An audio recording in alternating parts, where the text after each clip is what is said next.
Today, we convened with hundreds of Atlantans, starting at Liberty Plaza, organizing and listening to speakers and people rallying and messages from those that have been affected by this current administration. And then we moved and matriculated through the city, hundreds upon hundreds of Atlantans on a Thursday at 3 p.m. marching through the city to say, take your hands off our essential workers, our federal workers, take your hands off our health care, take your hands off our voting rights and our history,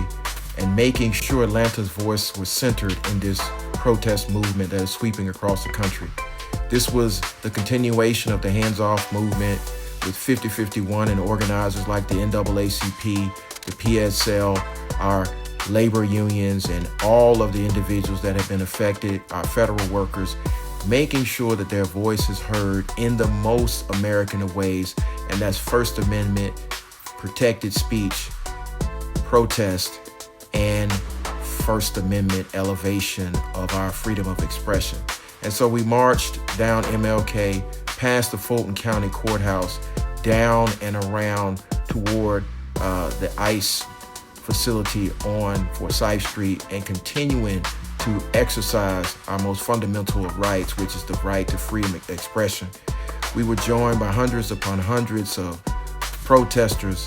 making sure that their voices were heard, that their voices were centered. During the course of the rally, as the chants were going up, there were speakers that elevated their beliefs about what's happening in this country in this moment, centering the voices of essential workers, centering the voices of farm workers, centering the voices of those who are most impacted by what's happening with the massive layoffs in the federal government. We marched past the Fulton County Courthouse, making a loop back to the city of Atlanta's City Hall to finally convene and to lead one final chant to center the voices of those demanding due process, those demanding the power to continue to be firmly planted in the people, and exercising that we will continue this protest until the leaders in power understand that there are millions upon millions of Americans that are dissatisfied with what they're seeing, and they are exercising the most fundamental of rights, and that's protest. So here on this May Day,